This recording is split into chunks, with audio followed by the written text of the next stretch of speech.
ഞാൻ Soy P Jacob, news desk, Brilliant Study Centre Pala. ഇന്ന് 2024 September 6 വെള്ളിയാഴ്ച.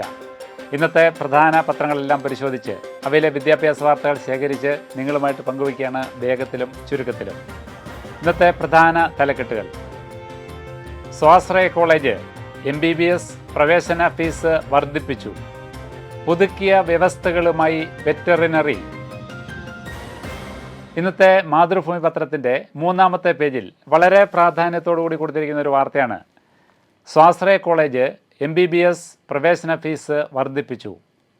അതായത് മുൻ വർഷങ്ങളെക്കാൾ ഏതാണ്ട് 5% ഫീസ് വർധനവാണ് ഈ വർഷം നടപ്പിലാക്കിയിരിക്കുന്നത്. വാർത്ത എങ്ങനെയാണ്? സ്വാശ്രയ കോളേജുകളിൽ MBBS പ്രവേശനത്തിലുള്ള ഫീസ് വർദ്ധിപ്പിച്ചു. നിലവിലെ ഫീസ് 5% വർധനയാണ് അനുവദിച്ചിട്ടുള്ളത്. 15% വരുന്ന NRI സീറ്റുകളിലും ഫീസ് കൂട്ടി. ഇതോടെ സ്വാശ്രയ കോളേജുകളിലെ 85% മെറിറ്റ് സീറ്റുകളിലെ ഫീസ് 7.71 ലക്ഷം മുതൽ 8.86 ലക്ഷം വരെയാകും. NRI സീറ്റുകളിൽ ഈ വർഷം 21.65 ലക്ഷം രൂപ വരെ ഫീസ് ആകും.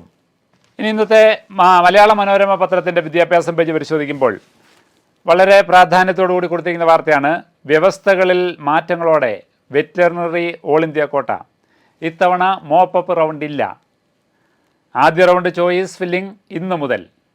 രോഗപ്രതിരോധം, ചികിത്സ, മൃഗസംരക്ഷണം, ബോധവൽക്കരണം തുടങ്ങിയ വിവിധ മേഖലകളിൽ, അതായത് മൃഗങ്ങളുമായി സന്തോഷത്തോടെ ഇടപഴകുവാൻ ആഗ്രഹിക്കുന്നവർക്ക് ഏറ്റവും അനുയോജ്യമായ ഒരു പ്രൊഫഷനാണ്, മികച്ച ജോലി സാധ്യതയും പ്രൊഫഷണൽ പരിശീലനവും ലഭിക്കുന്ന veterinary science and animal husbandry.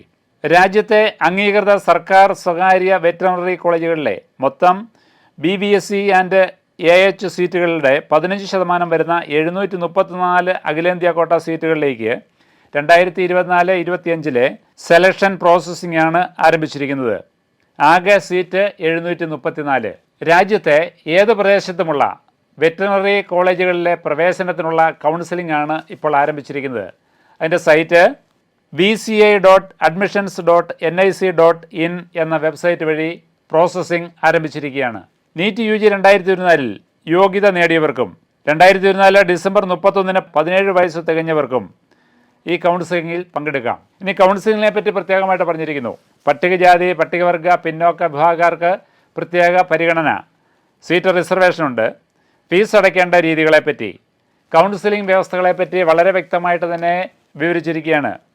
ഇനി കൗൺസിലിങ്ങിൻ്റെ മറ്റൊരു പ്രത്യേകത 1-2 റൗണ്ടുകൾ കൂടാതെ സ്ട്രേ റൗണ്ട്, അങ്ങനെ 3 റൗണ്ടിലാണ് ഈ കൗൺസിലിംഗ് പ്രോസസ്സ് നടക്കുന്നത്. അതിനെപ്പറ്റി ചാർട്ട് രൂപത്തിൽ ഇവിടെ കൊടുത്തിരിക്കുന്നു.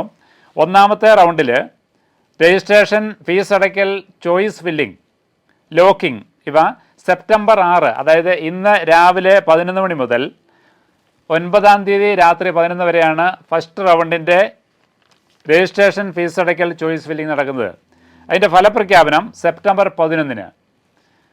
കോളേജിൽ ചേരേണ്ടത് സെപ്റ്റംബർ 11 രാവിലെ 11 മുതൽ 17-ാം തീയതി വൈകിട്ട് 4 വരെയുള്ള സമയമാണ് അനുവദിച്ചിരിക്കുന്നത്. ഇനി 2-ാം റൗണ്ട് പറഞ്ഞിരിക്കുന്നു.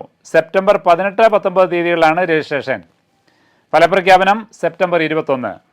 കോളേജിൽ ചേരേണ്ടത് സെപ്റ്റംബർ 21 മുതൽ 24 വരെയുള്ള ദിവസങ്ങൾ. കൂടാതെ 3-ാം റൗണ്ട്, അതായത് സ്ട്രേ വേക്കൻസി ഫില്ല് ചെയ്യുന്നത് സെപ്റ്റംബർ 25-26 തീയതികളിലാണ് അതിൻ്റെ രജിസ്ട്രേഷൻ. ഫലപ്രഖ്യാപനം നടക്കുന്നത് സെപ്റ്റംബർ 28. കോളേജിൽ ചേരേണ്ടത് സെപ്റ്റംബർ 28 മുതൽ 30 വരെയുള്ള തീയതികളിൽ. ഈ വെറ്ററിനറി പ്രോഗ്രാമിൽ പങ്കെടുക്കാനായിട്ട് ആഗ്രഹിക്കുന്ന വിദ്യാർത്ഥികൾ തീർച്ചയായിട്ടും ഇന്നത്തെ മലയാള മനോരമയുടെ വിദ്യാഭ്യാസം പേജ് പരിശോധിച്ച് കൂടുതൽ വിവരങ്ങൾ മനസ്സിലാക്കുന്നത് ഏറെ പ്രയോജനകരമാണ്. മറ്റൊരു വാർത്ത പറഞ്ഞിരിക്കുന്നു: എഞ്ചിനീയറിംഗ് 3-ാം ഘട്ട അലോട്ട്മെൻറ്റായി. എഞ്ചിനീയറിംഗ്, ആർക്കിടെക്ചർ, ഫാർമസി കോഴ്സുകളിലേക്കുള്ള 3-ാം ഘട്ട കേന്ദ്രീകൃത അലോട്ട്മെൻറ്റ് www.ce.kerala.gov.in എന്ന വെബ്സൈറ്റിൽ പ്രസിദ്ധീകരിച്ചു. ഇതോടെ ഇന്നത്തെ വിദ്യാഭ്യാസ വാർത്തകൾ പൂർണ്ണമാവുന്നു. വീണ്ടും കാണാം. നന്ദി, നമസ്കാരം.